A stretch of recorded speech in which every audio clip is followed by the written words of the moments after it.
সনাতনের আজ মনটা খুব ভালো। বীরপুরের পোস্টমাস্টারের চাকরিটা তার হয়ে গেল। কালই জয়েন করবে সেখানে। তাই পরের দিন সকালে ট্রেনে করে সে রওনা দিল কর্মস্থানের উদ্দেশ্যে। সেখানে পৌঁছে সে দেখল চতুর্দিকে সবুজ মাঠ আর গাছগাছালিতে জায়গাটা ভর্তি। ছোট্ট একটা হলুদ রঙের 2 কামরার ঘর, ব্রাউনের বর্ডার আর সবুজ রঙের দরজা, এবং পাশেই নেট দেওয়া একটা জানলা রয়েছে। সেটা হয়তো লোকজনের জন্য ব্যবহার করা হয়। একজন সনাতনের কাছে এসে বলল, আপনি নতুন পোস্টমাস্টার? সনাতন বলল, হ্যাঁ, আমি নবীন। এই পোস্ট অফিসে পরিষ্কার করে থাকি। আপনি চাইলে আপনার রান্নাবান্নাও করে দিতে পারি। সনাতন বলল, তা তো করতেই হবে, আমি রান্না পারি না।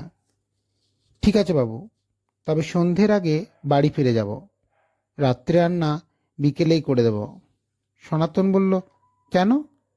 বাবু, আমার বাড়ি পাশের গ্রামে, এখানে তো কোনো ঘর নেই, তারপরে এখানে থাকা ভালো নয়। এটা শুনে সনাতন হাসল। শহরে শিক্ষিত লোক কিনা। হ্যাঁ হ্যাঁ, শুনেছি বটে। এখানে কী সব নাকি ভূতের ভয়। যাক, রাত্রে একা থাকতে হবে না। কি বলো নবীন? গল্প করার একটা সঙ্গী পাওয়া যাবে। বিকেলের দিকে নবীন এসে বলল, বাবু, আমি বাড়ি চললাম। আপনি রাত্রে ওই ছোটো ঘরটায় যাবেন না, এই ঘরেই খেয়ে দিয়ে ঘুমিয়ে পড়বেন। বলে নবীন বাড়ি চলে গেল। সন্ধ্যের পর চতুর্দিক অন্ধকার হয়ে এলো। ঝিঝি ডাকা শুরু হয়ে গেল। টিম টিম করে হেরিকেনটা জ্বলছে, কারণ রাত্রে এখানে প্রায় লোডশেডিং হয়ে থাকে। তাই খুব শীঘ্রই খাওয়া দাওয়া সেরে শুয়ে পড়লাম। হঠাৎ মাঝরাতে ঠক ঠক শব্দে ঘুম ভেঙে গেল। পাশের ছোটো ঘরটার থেকে শব্দটা আসছে। নবীন বলেছিল ওই ঘরটায় না যেতে, কিন্তু কৌতূহলের বশে সনাতন দরজা খুলে যা দেখল, তাতে তার সারা শরীর হিম হয়ে গেল।